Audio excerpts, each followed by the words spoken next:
Hey, what's up guys, it's Nathan here, and today I wanted to give you guys a rundown of Echoboy. I'd like to say that this tutorial is happening because of the artist Morgan Page, who had said that he liked this a lot. So we're just going to dive into Echoboy, and we're just going to play with it, and I'm going to tell you what all these controls do. Basically, if you don't want to read the manual or get confused by that, even though it's a beautiful looking manual, that's what you're here for. So, on every delay, you're going to have a mix knob. That's basically, you know, we have our saw wave here, and if we turn this mix up, we're going to get the delay to start to come in.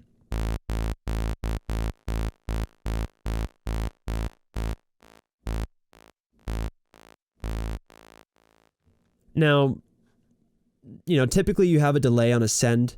Doesn't really matter what you put, you can put it directly in the track. The thing is, when you turn the mix knob up, the dry signal is going to go away, and you're just going to get delay. So that can be a little bit unusual because you're using it as an echo, not to push the sound back. I like to have control over those separately.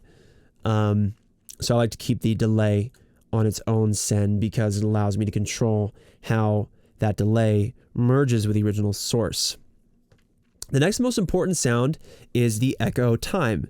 That's this knob right here, and it's basically controlling how fast or how long it takes from when you hit that note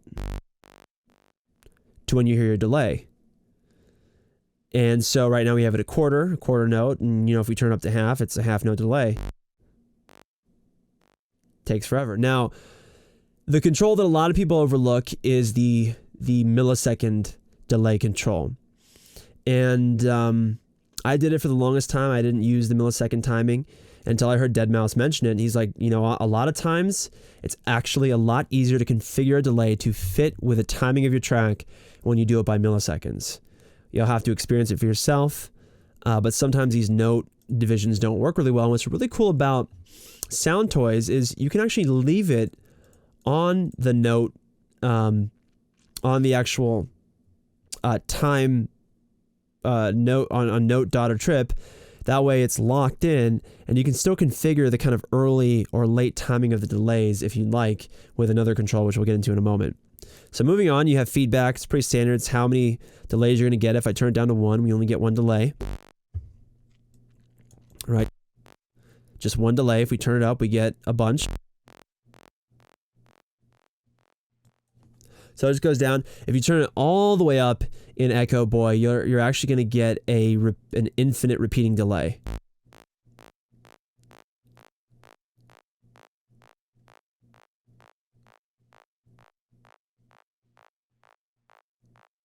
So practically infinite. Changes a little bit.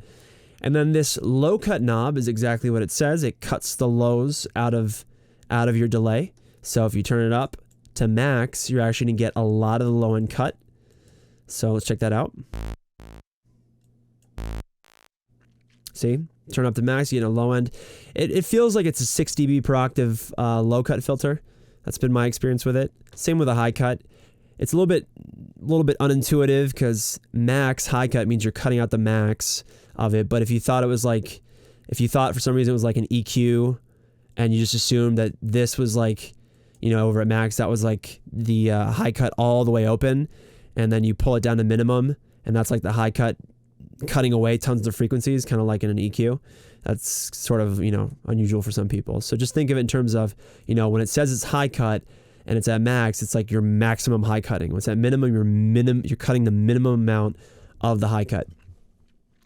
Prime numbers is something I don't use very much, but based on what they say in the manual, they say that when you use super fast delays like 16 milliseconds, you can get a lot of phasingness and comb filtering.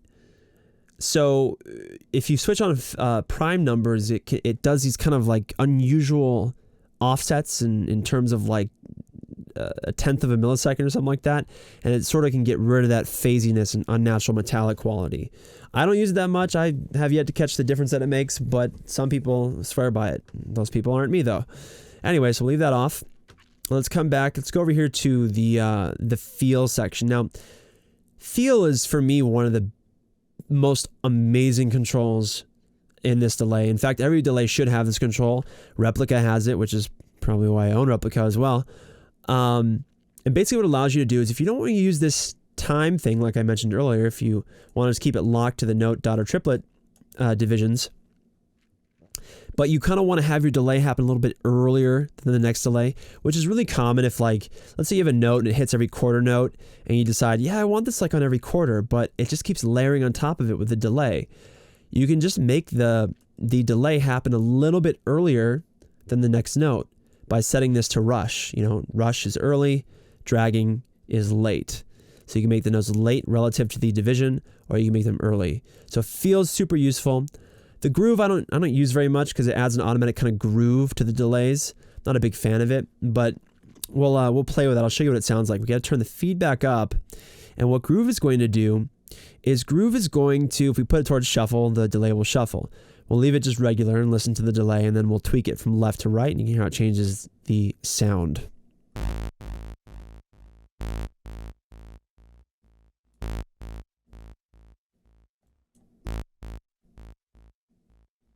So you're getting that shuffle, right? Swing is going to be like another version of that.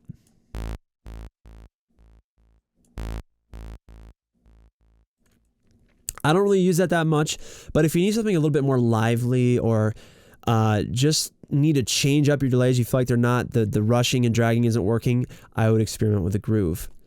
Now right here, in this section right here, in the mode, you can choose whether you have a single delay, a double delay, which means one delay typically on the left channel and one delay on the right channel, and you can configure different timings for those. Pretty common. You can have ping pong, where the ping is the first delay and the pong is the second delay. So no matter how you configure these, what times you put the ping and the pong at, this ping is always going to be the first one. So we could put it at, like, you know, 1/2 note. We can put this one at 1/16, and the 1/16 will not happen until the ping has happened.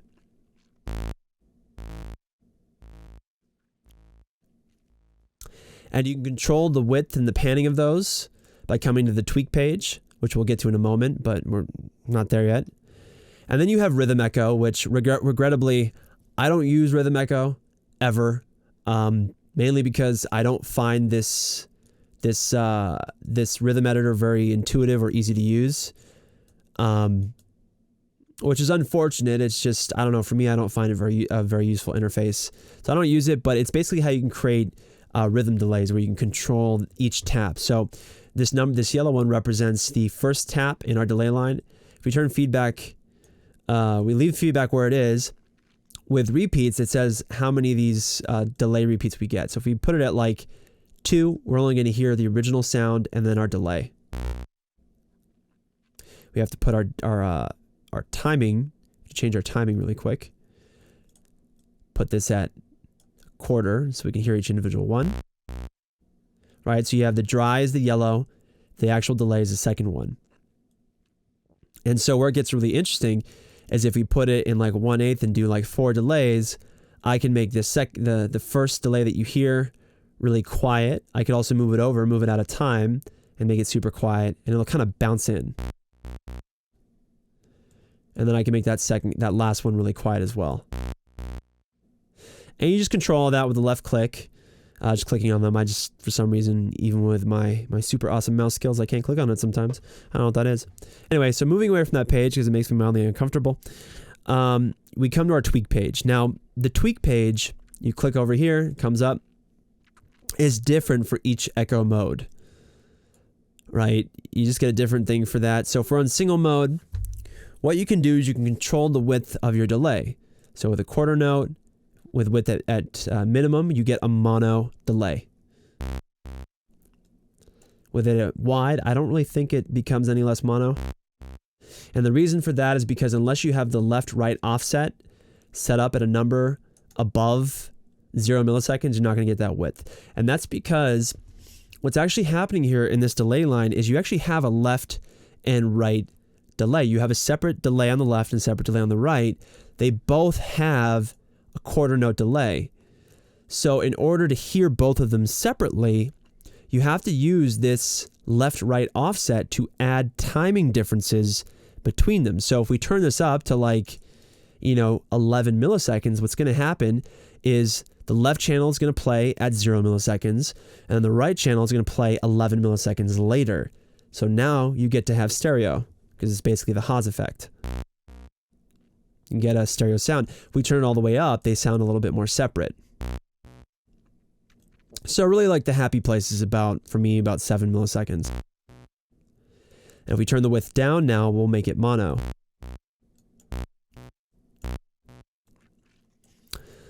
So with accent's pretty neat. It's a pretty neat control. I don't use it that often, but there's definitely a place for it.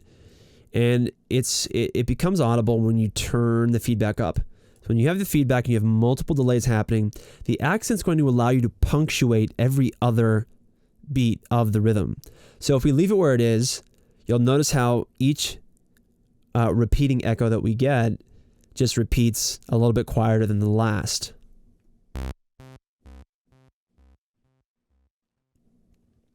What accent is going to do is you're going to notice every other echo is going to be either louder or quieter than the one before it. And the other way just changes the ordering of which one's louder and which one's quieter. And that's it. So that's what the accent does. Now, if we go to dual echo, again, we have the same width control. We have the same left-right offset control. What the balance does is, if I remember correctly, that's the balance of our feedback. So if we turn all the way to the left, we're just going to hear, if we have the feedback turned up, let's test it out really quick before I explain it any further. So what the balance control is when we have our feedback turned up, the balance control tells us which way the feedback amount is more balanced, which channel it's more balanced towards. So if we turn it to the right, we're going to hear the balance, we're going to hear more of the repeating of the delay in the right echo than we will in the left echo, because echo 1 is in the left channel, echo 2 is in the right channel, if I remember correctly. So if we just bring that back to the middle, we should hear 2 separate echoes now. Now remember, in dual echo mode, it's not like ping pong mode. If echo 1 is faster than echo 2, you're going to hear the echo in the left channel first. Put that in 8 so it's more obvious. Right, so you hear that echo first because it's faster. But if I make the right channel 1/8 and I make the left channel 1/4, you're going to hear the right channel first because it's got 1/8. So it's useful if you want to control that stereo effect a little more. So the balance, what the balance does, is if I have the feedback turned way up, it's basically going to tell you which channel has more feedback in it and which channel has less. Allergies. All right, so, if we turn to the right, we get more feedback in the right channel. Turn to the left, we get more feedback in the left. So the magic happens when you don't sweep it all the way to the left or right, because if it's all the way left, you don't hear the right at all. So it's really usually about this kind of range where you're playing with it if you want one channel to have more delay.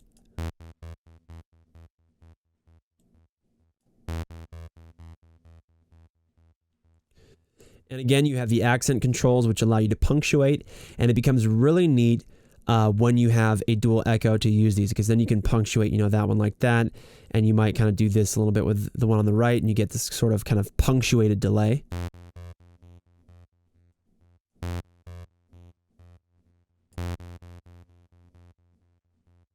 So it's really neat to play around with that. What feedback mix does is it controls how much you get cross feedback. Now, when I first heard about cross feedback, I had no idea what they were talking about. What it really means is cross feedback is if we have a quarter delay over here in this left channel and we have an 1/8 delay in this right channel, those are separate delays. They're just two separate delays, as you just heard me play out for you. When you turn cross feedback up, what happens is a little bit of this delay, the 1/8 delay, gets sent over to the quarter delay. So what you're going to hear is when that quarter delay comes in as an echo, inside of it, in that left channel, since this one's happening in the left channel, inside of that quarter delay, you're also going to hear a little bit of that 1/8 delay. And inside of the 8th delay, because you're turning that feedback cross up, you're going to get a little bit of the sound of the quarter delay. So we'll turn that up gradually as we play it, and you can kind of hear how it affects the sound.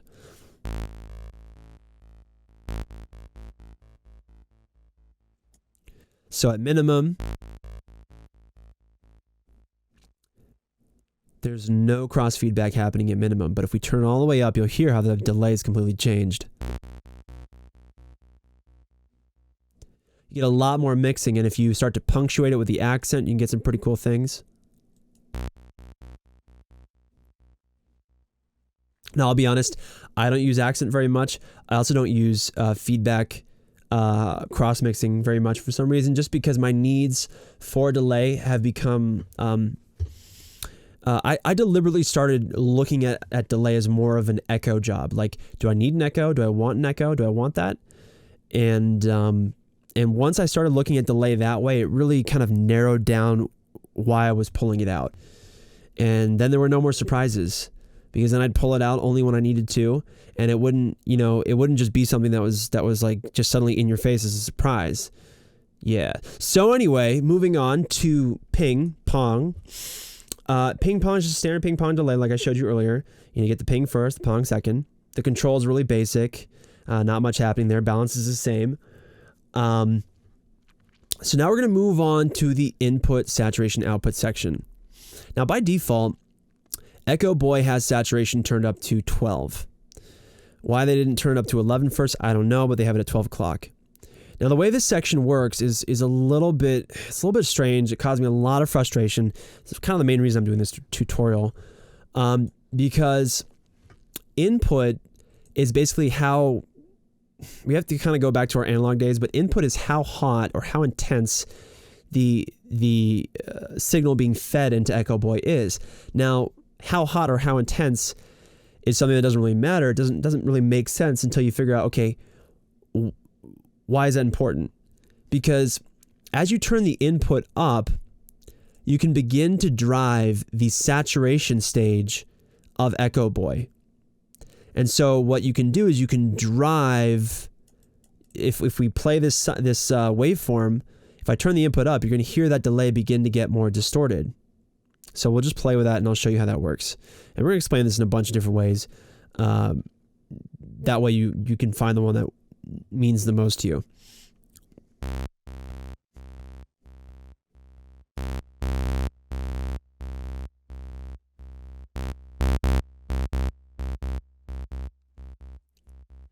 And so as these kind of green lights begin to hit the yellow and then it'll hit the red after, that's when you start to get saturation. Now, it's pretty neat because you don't really hear it, and that's kind of where it gets confusing. You're like, I can't drive the sound hard enough. So you have to remember that Echoboy is pretty unique in that you may want to drive it or not. If you want to have a clean sound, make sure that you're just at this third green light. You kind of want to keep it there, and you want to rely on just boosting Echoboy after itself with actually a separate kind of mix tool, like a gain tool, or just on the volume fader. Otherwise, you're going to drive it and you'll change the actual sound of the delay. And this is where it can get confusing, which is why I'm going to spend a lot of time here. So what we're going to do to kind of make this really obvious is we're going to pick a sine wave because it's a pure waveform, and we'll not drive the filter or the input stage. So, just to come back to this, the way Echoboy works is the input drives the saturation, and then the saturation stage gets sent to the output stage, which is just like a standard gain knob, with the added effect that this gain knob can also be driven. So if you turn the output all the way up, you get another type of distortion. So input drives your saturation stage. Based on the kind of saturation that you've set, it's going to saturate the signal being sent into it, right? The saturation is going to saturate the sound. And so if you send in a sound super hot to the saturation stage and then you saturate it by turning the saturation knob all the way up, it's actually going to bring the volume of that sound back down, so that the volume that you get in here at the input stage is actually going to be, while it may be louder, if you've saturated heavily, it'll actually be quieter at the output stage, and you'll see that with the green lights. So, like I said, we're just gonna keep going through this till something clicks. So, keep these back at where they are. Keep saturation at 12, and let's play that sine wave. Where's my sine wave at? Why can't I hear it? I too would like to know why I can't hear. Where'd my sine wave go? Oh, right.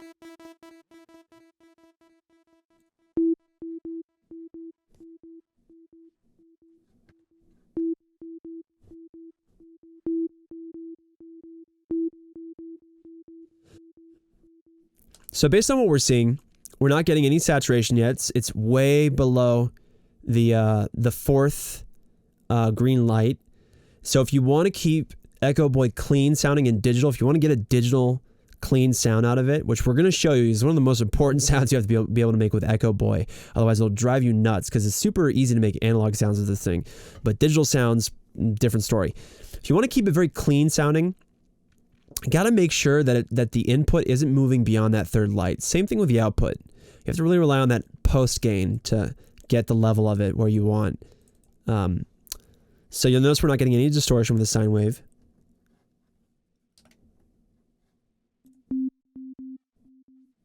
But look what happens if I turn this input up.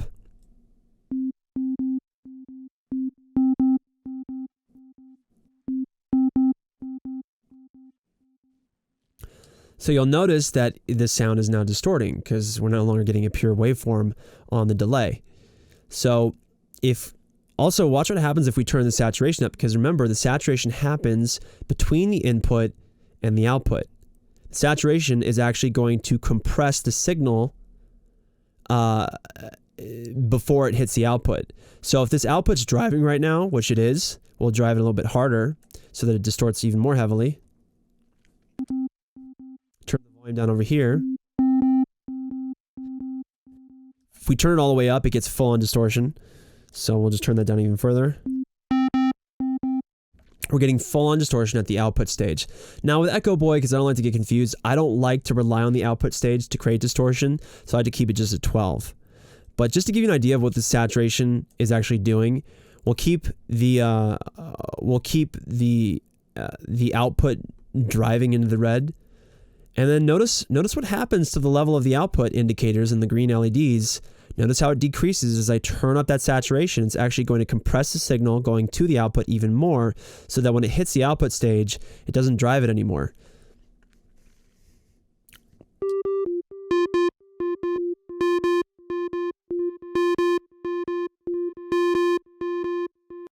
So now what's happening is our output stage, because the output stage is pretty clean, it's not really going to distort when it's at yellow. I still like to keep it in the green if I want something perfectly clean. Now what's actually happening is our saturation stage is creating that distortion. And that's where this style edit page comes into play.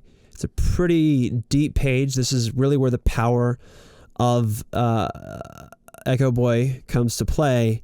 And there's some really interesting things happening here. So we're going to bring our input and output knobs back to the regular position that they were in, because for the sake of understanding how the saturation works, you really don't want to drive your input too hard. You want to keep, like I said, you want to keep these in the green because you want to configure your saturation while these are in the green. So let's check out our signal really quick.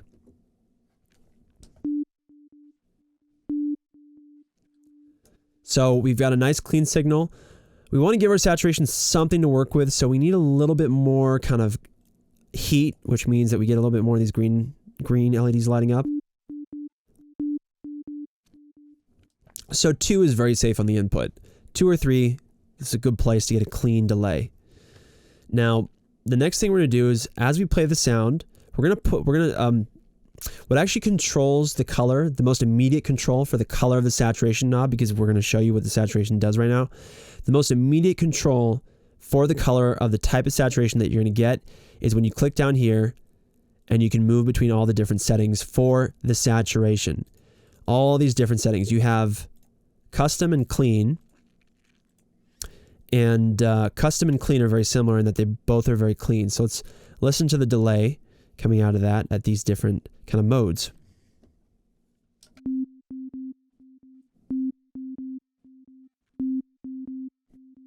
So you're not going to hear the difference because it's not being driven yet. So let's just start to drive it by turning that saturation up. This is essentially your drive control in other delays.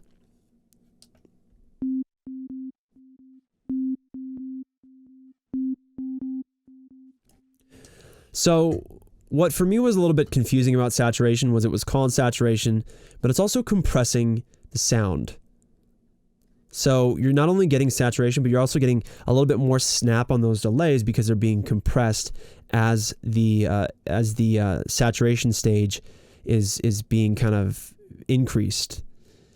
Now, if I really want to hear what that compression sounds like, I can actually drive the saturation even more by turning up the input knob so that it gets hotter and drives that saturation.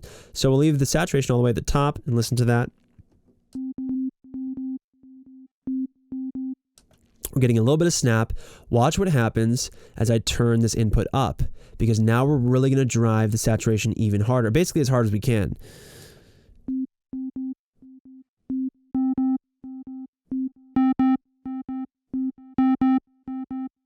And again, because the saturation stage happens before the output is relatively unaffected in level because the saturation stage is compressing and saturating to keep that level where it is. So if we turn the saturation down to minimum, you're going to notice the output goes up because now the signal isn't being compressed or saturated as much, and it's being relatively unaffected and going straight to the output stage.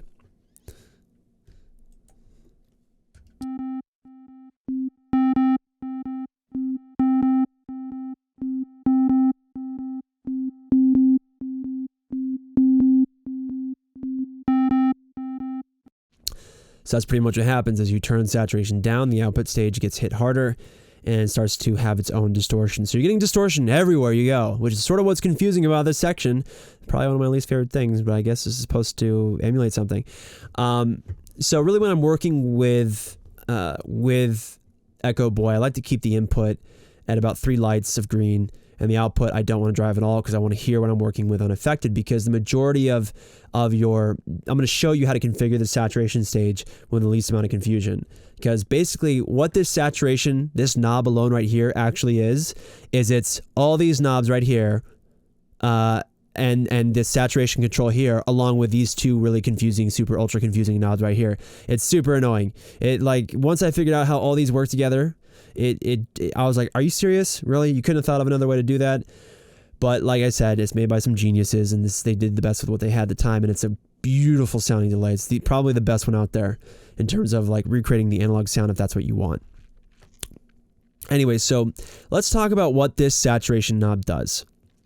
So we know that the saturation knob is happening between your input and between your output, and that the input is basically the signal being sent from the original synth coming into this EQ, or coming into this delay. And the amount of signal being sent to this delay is determined by your send level, since we have the delay on a send. So you want to make sure that as you're sending to this delay, that you're just getting these green lights to get to about 3. So we're going to configure our send until we get about 3 green lights.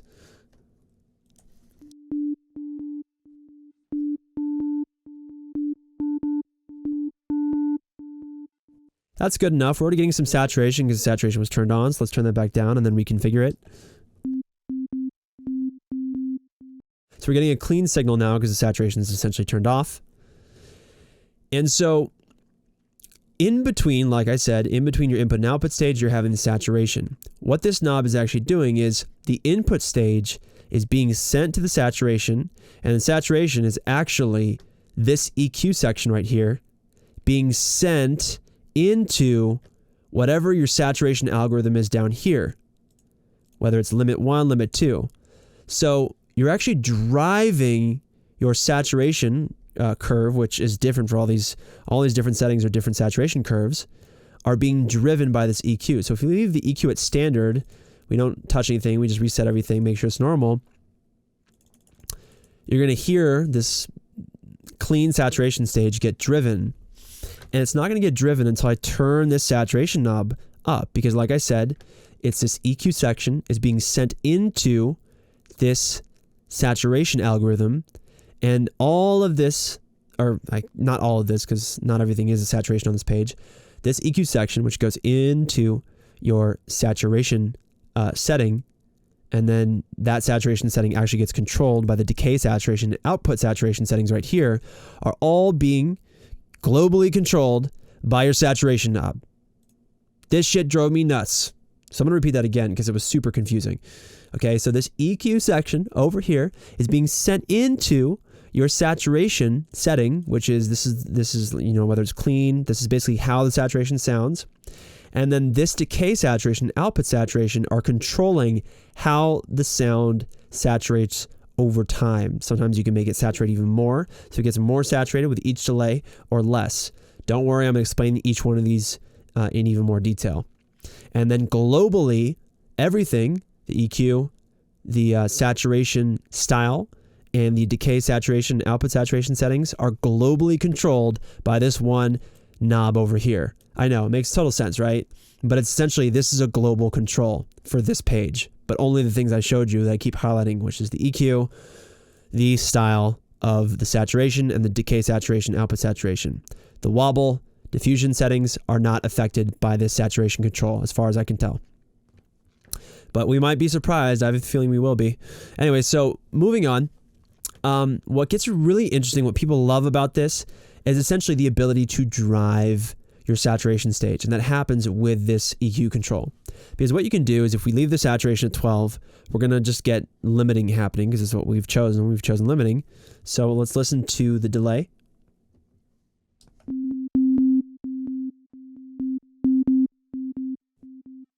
Let's turn that saturation all the way up so it makes our delay quieter. We get a little bit of compression happening there.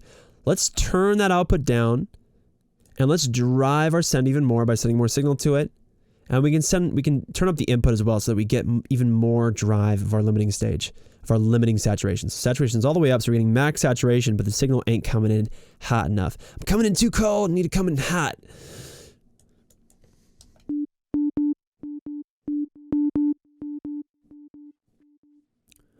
So it's really cool that we can do is we can really change the sound of the delay with this EQ section over here. And the frequency knobs choose what frequency. The low EQ, by the way, is, as best as I can tell, it is a low shelve, and the high EQ is a high shelve, and the mid EQ is a peak filter. The first thing to be aware of after you know what frequency you're at is the difference between gain and decay. What gain does is for that particular frequency, it chooses how loud the first delay is. So if we leave the gain at 12 o'clock, it's just the same basic bitch level.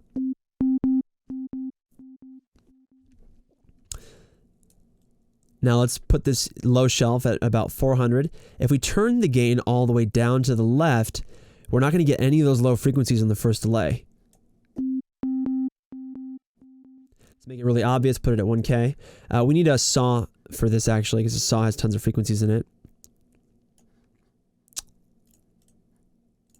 Can we get a saw? I need a saw, please. Trying to make a point. All right, so let's put it back where it was at. We'll leave it at 1K just so you can grasp it.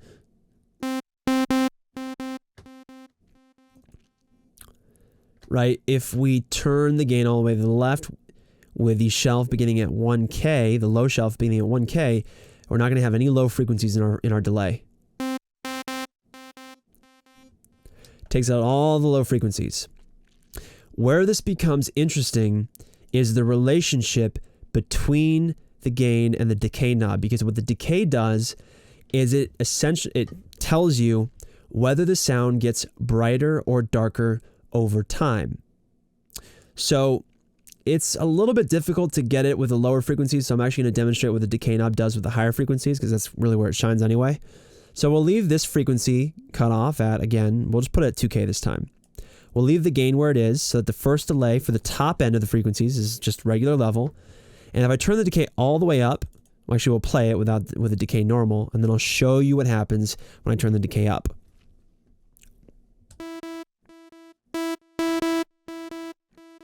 Now if I turn the decay all the way up, those top frequencies, 2K and up, are going to get brighter. They're going to get more airy with each delay. It's going to get more intense in those high frequencies. So essentially it's going to saturate harder because we're driving our saturation stage with these EQ choices.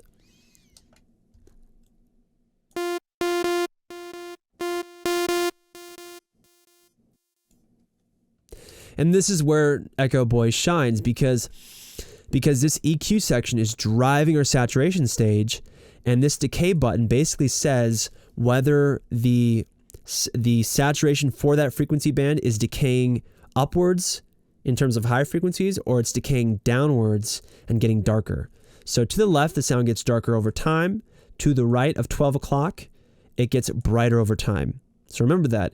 Left of 12 o'clock, it gets darker over time, fades out like a tape delay. And to the right, it gets brighter over time, fading out again like some other tape delay. So let's listen to that.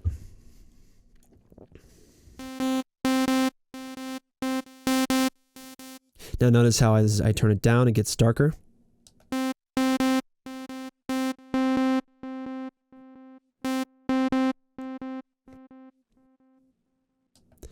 So if I turn the gain up, it's basically going to tell me how loud that frequency range from 2K up is on the first delay. So if I turn this all the way down, if I turn the gain all the way down but make it so that it decays, it becomes brighter over time as it decays, we're not really going to hear those higher frequencies on the first delay, but as the delay repeats over time, you're going to start to hear that those upper frequencies come in because the decay is becoming brighter.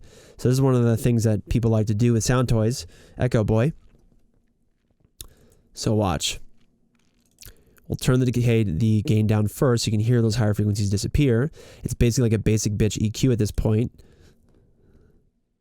If you just control the gain knob, it's basically just an EQ.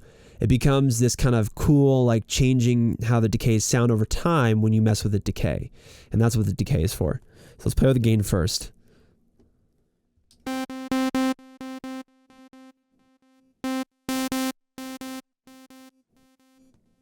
So those high frequencies are super hyped, and then they don't really change at all over time. They just stay super hyped. I can make them fade out super fast by turning the decay all the way down. So that first delay is going to be super hyped, but then it's going to decay out over time. Now, something to be aware of that's, again, confusing about how these knobs work in relation to each other is that if you turn the decay all the way to the left, it's actually going to affect the hypeness of your first delay. So you don't want to turn it all the way to the left if you want that bright delay to decay out over time. Just turn it slightly to the left, keep that gain pretty high, and you should be golden.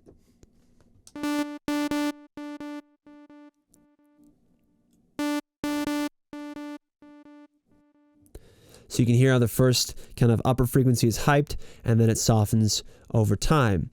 And it gets really fun when you do it with like the mid frequencies, where we can put this at like 1K and we can make it super nasally by turning up the resonance of that frequency and then turning up the gain so we can really hear it. Because to configure the mid-range on this, you really want to have the resonance high at first so you can hear it. Turn the gain up as well. Turn the gain up high.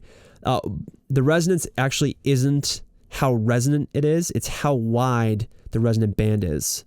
So that can be a little bit confusing as well. So let's listen to that. We'll keep resonance where it is. And notice how as I turn it up, the resonant band gets more narrow.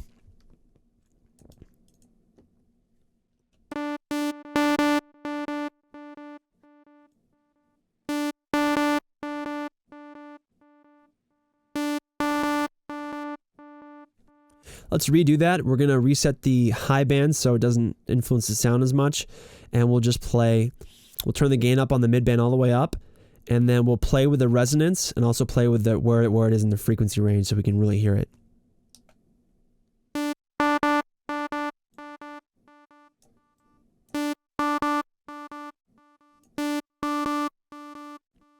So you can really hear how it became resonant now. And if we turn it back down, the band becomes wider again. And so where it becomes interesting is when you do something like you turn the resonance band up, have the gain, pretty high, but then have the gain pretty low, and then have the decay kind of go pretty high as well. And you'll get this kind of thing that becomes more resonant with each delay. It's really cool.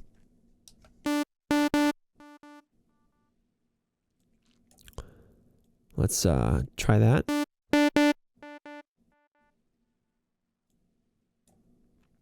And to really hear it, you got to kind of subtract those low frequencies. So we'll use this kind of low shelf. It's kind of like there's a low shelf filter. Just turn the gain down. Don't worry about the decay. Again, since the gain and the decay are sort of related, if you really want to subtract those lower frequencies, do tweak the decay down so it just gets dark super quick and you can't hear anymore.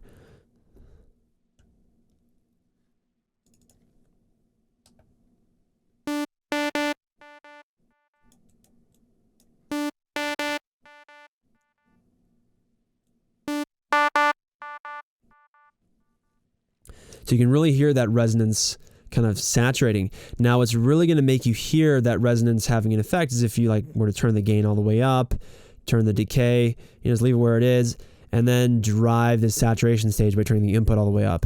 So we'll try that out now.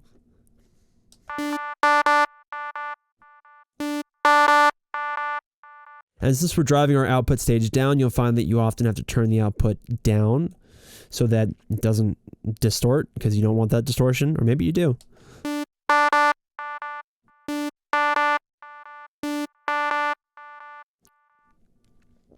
And so yeah, these controls, you really have to play around with them a lot to get a feel for that, and really play around with all the distortion algorithms, because there's a few, or saturation algorithms, but we'll just kind of listen to the different sounds that we can get by just changing this this saturation algorithm, because that has a big influence on how it sounds. So we'll just kind of play with that right now.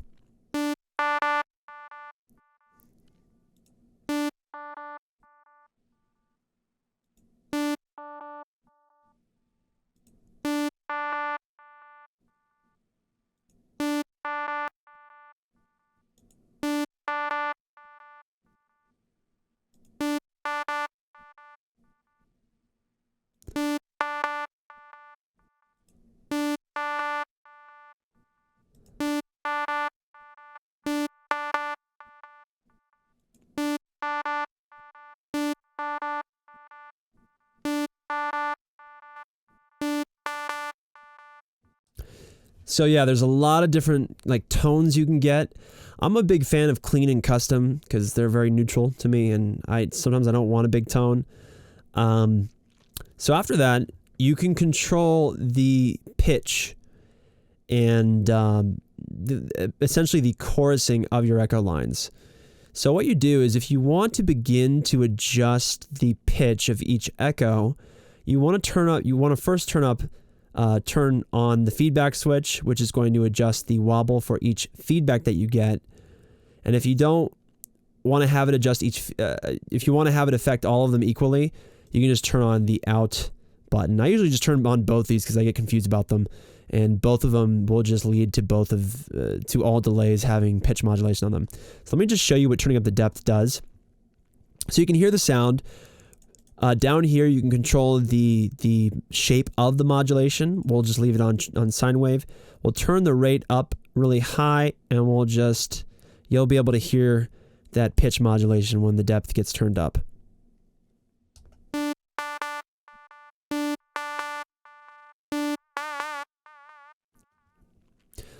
So we turn the rate back down so that it's more natural sounding.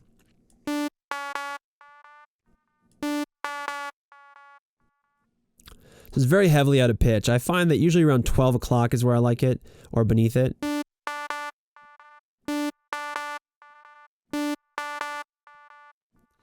We're getting so much compression on that sound. Let's clean that up a little bit. Don't want to drive that too hard. We can just do that.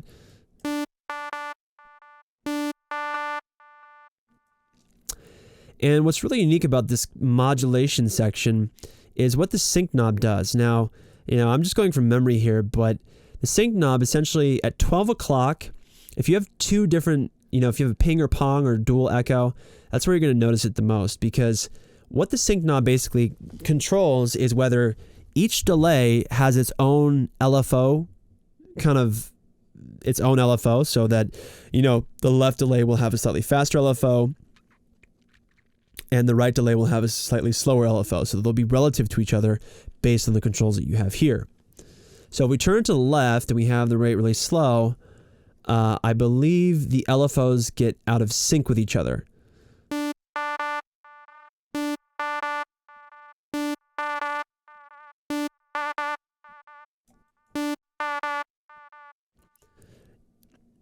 Yeah, so what happens on the left, if you turn all the way left, it's the same the left and right channel are being affected by the same LFO, only if you turn all the way to the left, when the LFO on the right goes up in pitch, then the LFO on the right, or when the LFO on the left goes up in pitch, then the LFO on the right is going to go down in pitch at the same time. So they're always going to be moving opposite to each other.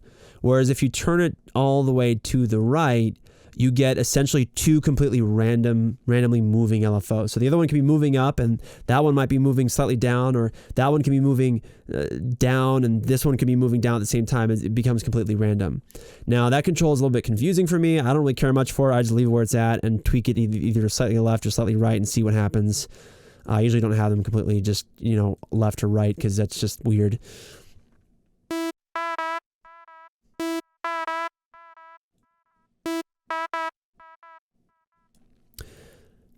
So yeah, like I said, you just tweak them left or right, listen with your ears. The explanation for what those do in the manual is super confusing. I just go by ear for them. It's really the best way. And so like I said, you know, with the feedback knob, the LFO modulation on the pitch is happening for each individual feedback that you get. So I can't remember if that means that the pitch modulation stacks per feedback or not. But just listen to it and we'll find out.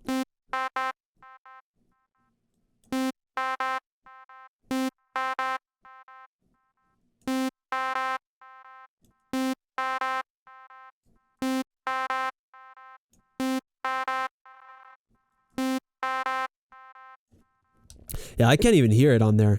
So I know that the output knob is what controls it. Or the output switch, you just click that on, that should affect the delay line with just a standard LFO, just like putting chorus on a delay. It's basically gonna modulate the pitches a little bit. You're getting pitch modulation that way. The best sounding pitch modulation for analog, for like an analog kind of sounding echo, is to use random walk and just set it so it's pretty slow and turn the depth to around 12 o'clock.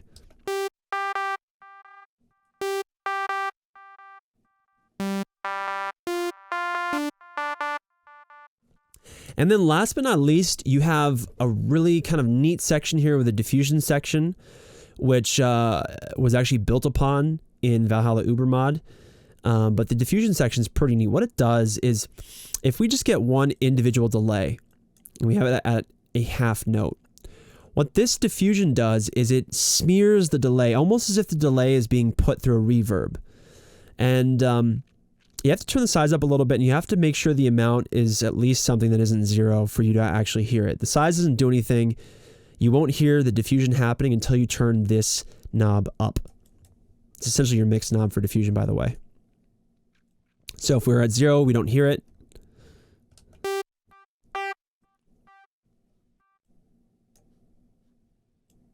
Turn that down so it's a little bit faster so we can test it faster.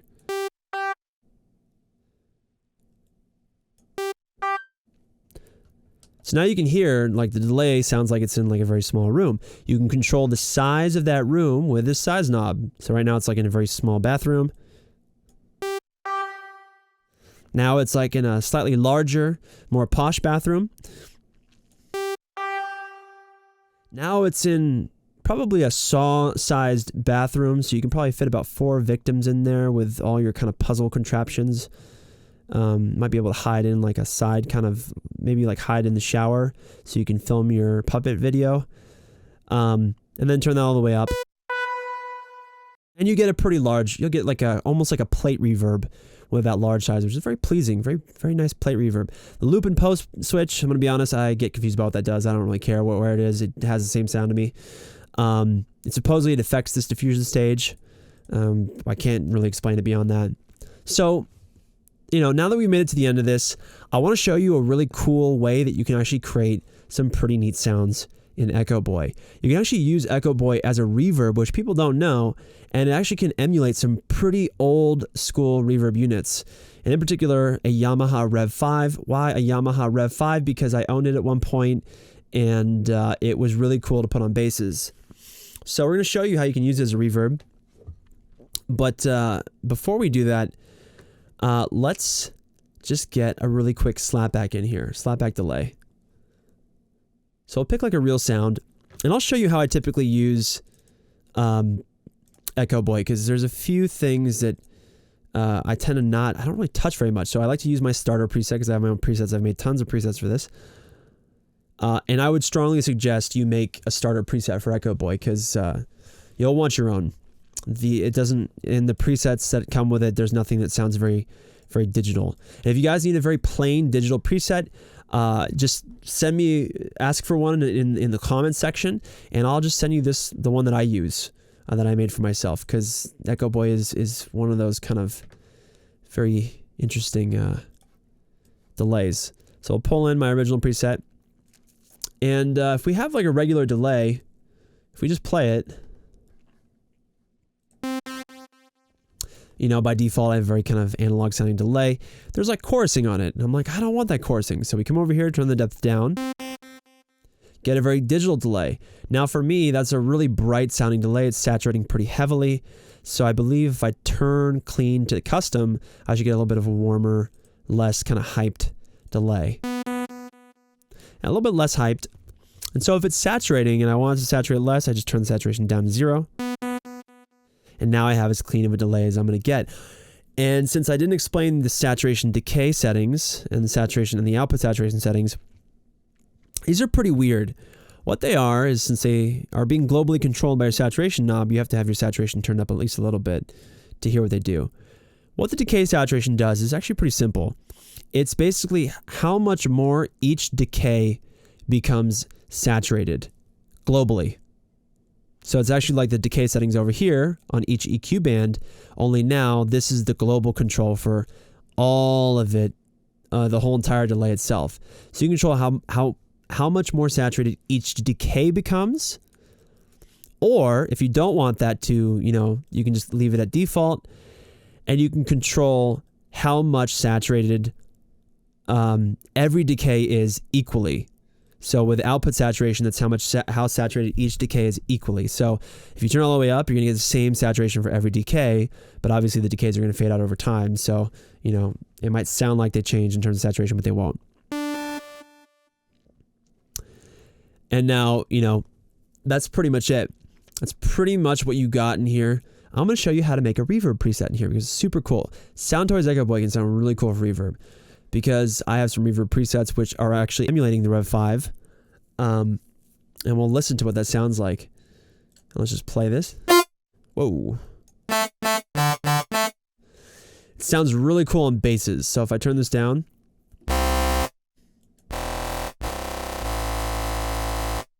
pretty cool. Actually, a lot that goes into making that. So if you want that preset, just ask for it. I'll give it to you guys at the bottom. I'm actually going to show you guys because when I picked up Valhalla Ubermod, I very quickly, it was around the time that I discovered how to make that preset in Echoboy. And so I was like, well, how do I make an Ubermod? Well, it turns out Ubermod has a super, super duper easy way to create this. We're just going to put it directly on the track. Actually, we'll just put it over here. And, you know, you just turn your mix all the way up. The diffusion section just does it all by itself. Make sure that size is around 10 to 30, and we just get the same sound. Make sure your delay is around 0 milliseconds to 2. Excuse me. If you want, you know, it to be smoother,